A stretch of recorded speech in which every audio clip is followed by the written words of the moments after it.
ਸਰਬ ਧਰਮਾਂ ਦੀਆਂ ਸਾਈਆਂ ਅੱਗੇ ਹੋਰ ਵੀ ਦੇਵੀ ਸ਼ਕਤੀ ਨੇ ਫਰਮਾਇਆ ਹੈ, ਗਿਆਨ ਪਾਣ ਨਾਲ ਮੁਕਤੀ ਹੁੰਦੀ ਹੈ ਔਰ ਭਗਤੀ ਨਾਲ ਹੀ ਗਿਆਨ ਹੋ ਪਾਇਆ ਹੈ।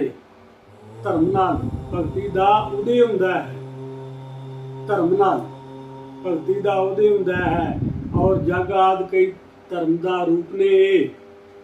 ਇਸੇ ਲਈ ਮੋਕਸ਼ ਪ੍ਰਾਪਤ ਕਰਨ ਵਾਲੇ ਨੂੰ ਆਸਰਾ ਲੈਣਾ ਚਾਹੀਦਾ ਮੇਰੇ ਇਸ ਰੂਪ ਦਾ ਹੀ।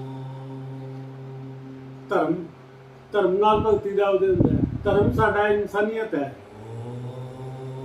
ਔਰ ਜਗ ਆਦਿ ਕਈ ਧਰਮ ਦਾ ਰੂਪ ਨੇ। ਜਿੰਨੇ ਵੀ ਅਸੀਂ ਜਗ ਕਰਨੇ ਹਾਂ, ਅਸੀਂ ਕਰਦੇ ਹਾਂ ਕਿ ਸਾਡਾ ਧਰਮ ਹੈ ਕਿ ਸਾਨੂੰ ਕਰਨੇ ਚਾਹੀਦੇ ਹਨ। ਇਸੇ ਲਈ ਮੋਕਸ਼ ਪ੍ਰਾਪਤ ਕਰਨ ਵਾਲੇ ਨੂੰ, ਜੋ ਮੋਕਸ਼ ਦੀ ਪ੍ਰਾਪਤੀ ਚਾਹੁੰਦਾ ਹੈ, ਆਸਰਾ ਲੈਣਾ ਚਾਹੀਦਾ ਮੇਰੇ ਇਸ ਸਰੂਪ ਦਾ ਹੈ। ਪਿਤਾ ਜੀ ਸਭ ਆਕਾਰਾਂ ਵਿੱਚ ਇੱਕ ਮਾਤਰ ਮੈਂ ਹੀ, ਪਿਤਾ ਜੀ ਸਭ ਆਕਾਰਾਂ ਵਿੱਚ ਇੱਕ ਮਾਤਰ ਮੈਂ ਹੀ, ਵਿਦਿਆਮਾਨ ਹੋ ਕੇ ਰਹਿੰਦੀ ਹਾਂ ਏ। ਸਵਰਗ ਦੇ ਦੇਵਤਾ ਮੇਰੇ ਸਚਦਾਨੰਦ ਰੂਪ ਨਾਲ ਹੀ ਪੈਦਾ ਹੁੰਦੇ ਰਹਿੰਦੇ ਨੇ। ਇਸ ਲਈ ਵੇਦਾਂ ਮੁਤਾਬਕ ਸਭ ਕਰਮਾਂ ਲਈ ਭਗਤੀ ਪੂਰਵਕ ਮੇਰੀ ਯਤਨਾ ਕਰਨੀ ਚਾਹੀਦੀ ਏ। ਬੁੱਧੀਵਾਨ ਵਿਅਕਤੀ ਹੋਰ ਕੋਈ ਵਿਚਾਰ ਨਾ ਕਰੇ, ਬੁੱਧੀਵਾਨ ਵਿਅਕਤੀ ਹੋਰ ਕੋਈ ਵਿਚਾਰ ਨਾ ਕਰੇ ਤਾਂ ਹੀ ਫਿਰ ਮੁਕਤੀ ਪਾਈਦੀ ਹੈ। ਉਪਰਾਂਤ ਮੋਕਸ਼ ਪ੍ਰਾਪਤ ਕਰਨ ਵਾਲੇ ਨੂੰ ਆਤਮ ਗਿਆਨ ਪ੍ਰਾਪਤ ਕਰਨ ਲਈ ਯਤਨਸ਼ੀਲ ਹੋਣਾ ਹੈ, ਯਤਨਸ਼ੀਲ ਹੋਣਾ ਹੈ। ਕਹੇ ਲਖਵਿੰਦਰ ਪੁੱਤਰ ਮਿੱਤਰ ਸਕੇ ਸੰਬੰਧੀਆਂ ਤੂੰ और विषय विकारों पुरस्कारा ही पाना है। देखो ये देवी शक्ति जो है ये बिल्कुल क्लियर सीधे शब्दों में सब गल्लां अपने पिता हिमालय राज नूं कही जा रही है कि ये मोक्ष की प्राप्ति करने वाले इंसान नूं यतनशील होना चाहिए है। वो यतन करे, यतन करके मोक्ष की प्राप्ति करे। तो ये अगले श्लोक में कहा जा रहा है कि सर्व धर्मां दियां साईयां आत्म रूप विच भी यही शक्ति है। साडी जो आत्मा है, जो आत्मा का रूप है, आत्म रूप विच यही शक्ति है। ये देवी शक्ति, याद शक्ति, भगवती शक्ति, भवानी शक्ति, चंडी शक्ति साडी आत्मा का रूप है। आत्म रूप विच भी यही शक्ति है। डायरेक्टली कहने तो भाव यह है कि जो साडी आत्मा है ये ही आदि शक्ति का अंश है। जिस तरह असीं अपने प्यो दी अंश हुंदे हां, असीं कहने आ कि परमात्मा दी आत्मा साडी अंश है। इसी तरह ही ये जो आदि शक्ति है, देवी शक्ति है, दुर्गा शक्ति है, भवानी शक्ति है, चंडी शक्ति है, ये आदि शक्ति जो है ये ही साडा आत्म रूप है, आत्मा है। सर्व धर्मां दियां साईयां आत्म रूप विच भी यही शक्ति है। वो सब हमेशा मोक्ष नूं प्राप्त कर जाते हैं जिन्हां ने इस आदि शक्ति की कीती भगती है। इस आत्मा की भगती करनी पैंदी है। ये आदि शक्ति रूपी आत्मा, इसकी भगती करनी पैंदी है। इस आदि शक्ति का ही रूप है साडी आत्मा जो है। अजिहा करन नाल निरसंदेह परा विद्या दा, अजिहा करन नाल निरसंदेह परा विद्या दा ज्ञान प्राप्त हो जाता है। उसे घड़ी पल विच मुक्ति हो जाती है। उसे घड़ी पल विच मुक्ति हो जाती है जब आत्मा का प्रत्यक्ष अनुभव हो जाता है। इस आत्मा को असीं जानना है। ये जो साडी आत्मा है परमात्मा का अंश है। तो देखो ये देवी शक्ति किस तरह क्लियर कर रही है। उससे घड़ी पल विच मुक्ति हो जाती है जब आत्मा का प्रत्यक्ष अनुभव हो जाता है। पिता जी मेरी भगती नूं बेमुख प्राणियां नूं, पिता जी मेरी भगती तू बेमुख प्राणियां नूं प्रत्यक्ष अनुभव अत्यंत दुर्लभ है।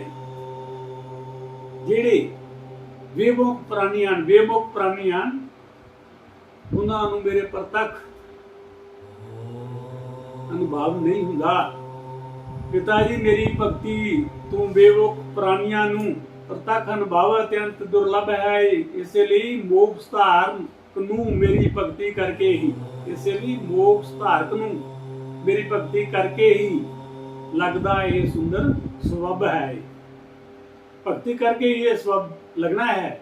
महाराज, आप भी मेरे मुताबिक चलोगे तो अपने पिता हिमालय राज नूं माते कह रही है महाराज, आप भी मेरे मुताबिक चलोगे तो संसार के सारे दुख खत्म हो जाएंगे। दुखों दे कदे भी बंधन विच कदे नहीं रहोगे। सब पासे सुख ही सुख हो जाएंगे। पिता जी, मैं ही जगत जननी हाँ। ये माते कह रही है, ये आदि शक्ति कह रही है, पिताजी मैं ही जगत जननी हाँ, मैं ही सर्वव्यापक मोह ममता दी कहानी हाँ। ये जिन्नी साडे अंदर मोह ममता काम कर रही है, ये सारी रचना जो है इस जगत जननी दी है, क्योंकि ये माया रूप में है ना। पिताजी, मैं ही जगत जननी हाँ, मैं ही सर्वव्यापक मोह ममता दी कहानी आए। कहे लखविंदर मोक्ष नूं प्राप्त करन लई शुरू होनी कहानी इस भवानी तू है। जिसने भी इस आदि शक्ति, इस भवानी शक्ति, भगवती शक्ति दा ध्यान नहीं किया, उसनूं मोक्ष नहीं प्राप्त हो सकता। मोक्ष नूं प्राप्त करने लई शुरू होनी कहानी इस भवानी तू है। तो अगले स्लोगन विच फरमाया जा रहा है कि सर्व धर्मां दे साइयां। हिमराज 16वें अध्याय विच कहंदे ने, ये जो देवी प्राण दा 16वां अध्याय है, उस विच हिमराज 16वें अध्याय विच कहंदे ने, हे माते वो होर कैसी विद्या है जिस नाल जीव मुक्ति प्राप्त कर लेंदे हैं। हे महेश्वरी, ये आत्मा की है जो साडे अंदरली आत्मा है। हे महेश्वरी, ये आत्मा की है, इसका स्वरूप की है, मैनू जरा बताओ। इसका स्वरूप की है, मैनू जरा बताओ है। माता पार्वती बोली, हे तात पिता नूं कहा जाता है। माता पार्वती बोली, हे तात, हुण तुसी मुक्ति दिलाण वाली विद्या पाओ है। हुण मुक्ति पाण वाली विद्या, ये मां आदि शक्ति, देवी शक्ति जो है अपने पिता हिमालय राज नूं दस रही है। इस विद्या दे स्वरूप दा संक्षेप विच वर्णन मैं हुण करदी चली जांदी हां। बुद्धि प्राण मन देह अहंकार और इंद्रियां तू अलग चित्त स्वरूप आत्मा मैं ही हाँ। बुद्धि प्राण मन देह अहंकार और इंद्रियां तू अलग चित्त स्वरूप आत्मा मैं ही हाँ। अजिहा पूर्ण रूप विच पूर्ण ज्ञान द्वारा आत्म स्वरूप दा पूर्ण बोध हुंदा है। आत्म स्वरूप दा पूर्ण बोध हो जाता है। यही विद्या है जिस विद्या नूं जान के, यही विद्या है इस विद्या नूं जानना है। यही विद्या है जिस विद्या नूं जान के इस कल्पना नूं ध्यान किया जाता है। ध्यान साडी बिरती सुरत अक्सर असीं कहने हैं ना कि तेरी सुरत किधर लगी है, तेरा ध्यान किधर लग्या है। तो माते दस रही है, यही विद्या है जिस विद्या नूं जान के इस कल्पना नूं ध्यान किया जाता है। ये आत्मा निर्विकार और शुद्ध है। ये आत्मा निर्विकार और शुद्ध है और जन्म मरण आदि तू रहत है। ਕਹੇ ਲਖਵਿੰਦਰ ਚਿਤ ਸਵਰੂਪ ਇਹ ਆਤਮਾ, ਕਹੇ ਲਖਵਿੰਦਰ ਚਿਤ ਸਵਰੂਪ ਇਹ ਆਤਮਾ ਪਰਮਾਤਮਾ ਦੀ ਹਜ਼ੂਰੀ ਵਿੱਚ ਜਾ ਬਹਿਤ ਹੈ। ਇਹ ਆਤਮਾ ਨੇ ਪਰਮਾਤਮਾ ਨੂੰ ਮਿਲਣਾ ਹੈ।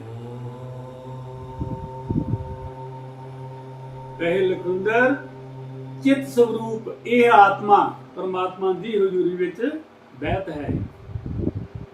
ਕਦ ਬਹਿੰਦੀ ਹੈ? ਜਦ ਇਹ ਆਤਮਾ ਦਾ ਅਸੀਂ ਧਿਆਨ ਕਰਦੇ ਹਾਂ, ਅਸੀਂ ਇਸ ਆਤਮਾ ਨੂੰ ਪਰਮਾਤਮਾ ਨਾਲ ਮਿਲਾਉਣ ਦੀ ਕੋਸ਼ਿਸ਼ ਕਰਦੇ ਹਾਂ। ਤੋ ਅੱਗੇ ਮਾਤੇ ਫਰਮਾ ਰਹੀ ਹੈ ਅਗਲੇ ਸ਼ਲੋਕਨ ਵਿੱਚ, ਸਰਵ ਧਰਮਾਂ ਦੇ ਸਾਈਆਂ ਮਾਤੇ ਹੋਰ ਵੀ ਪਿਤਾ ਨੂੰ ਕੁਝ ਬਤਲਾਉਣ ਵਾਲੀ ਏ। ਇਹ ਆਤਮਾ ਬੁੱਧੀ ਆਦ ਉਪਾਧੀਆਂ ਤੋਂ ਰਹਿਤ, ਇਹ ਆਤਮਾ ਬੁੱਧੀ ਆਦ ਉਪਾਧੀਆਂ ਤੋਂ ਰਹਿਤ ਸੱਚੇ ਗਿਆਨ ਆਦ ਲक्षणों वाली है। ये सच है, सच्ची है। ये आत्मा भी सच्ची है, ये बुद्धि भी सच्ची है। ये आत्मा बुद्धि आद उपाधियां तो रहत, फिर ये बुद्धि दे जाल विच भी नहीं फसदी, सच्चे ज्ञान आद लक्षणों वाली है। ये एकमात्र आदित्य सर्वश्रेष्ठ आत्मा, ये एकमात्र अद्वितीय सर्वश्रेष्ठ आत्मा परमात्मा दे प्रकाश नाल प्रकाशित है। सब देह धारियां दे विच विराजमान है। जिन्ने भी असी जीव देह धार के संसार ते आए हाँ, सब देह धारियां दे विच विराजमान है। सूक्ष्म रूप विच सबना च प्रकाशित है। सूक्ष्म रूप विच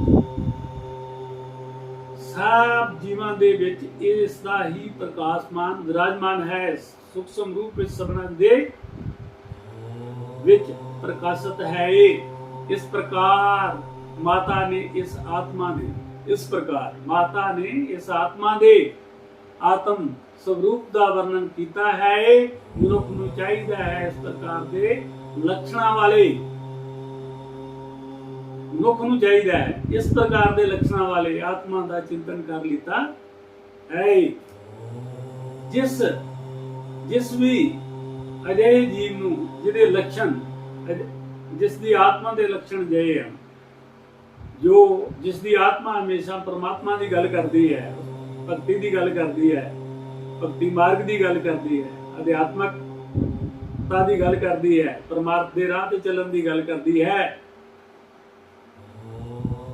ਤਾਂ ਫਿਰ ਉਸ ਅਜਿਹੇ ਸੁਭਾਅ ਵਾਲੇ ਸਾਧੂ ਸੰਤ ਦੀ ਸ਼ਰਨ ਵਿੱਚ ਬੈਠਣਾ ਚਾਹੀਦਾ। ये देह आद और नाश होने वाले पदार्थों वाली, ये देह आद और नाश होने वाले पदार्थों वाली आत्म बुद्धि का त्याग करो। ये देह नाल क्यों असी प्यार करने? ये देह आद और नाश होने वाले पदार्थों वाली, जिन्ने भी पदार्थ इस संसार के हैं जो 220 है, सारे ही खत्म हो जाने, जो बनया उन्हें ढह जाना है। ये देहाद और नाश होने वाले पदार्थों वाली आत्म बुद्धि का त्याग करो।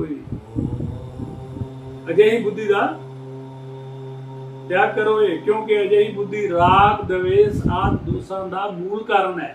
अजयी बुद्धि राग द्वेष आदि दोषां का मूल कारण है। इसका नाम राग सुनो। जब असी संसारी जीव बन जाने हाँ तो अही तो जिहा ही राग अलापदे हाँ, दुई द्वेष, ये ही मूल कारण है दुई द्वेष का। इसका राग ना सुनो। इन्हां दोषां नूं कारण, इन्हां दोषां दे कारण प्राणी जन्म मरण की प्रक्रिया विच, इन्हां दोषां दे कारण ही प्राणी जन्म मरण की प्रक्रिया विच निरंतर बनिया रहिंदा है, लगातार बनिया रहिंदा है। कहे लखविंदर जब तक शरीर मोह बनया है, जब तक असीं इस शरीर नाल मोह करी बैठे हैं, जीव जन्म मरण विच ही रहिंदा है। क्योंकि ये शरीर छुट जाएगा फिर दूसरे शरीर विच आ जाएगा,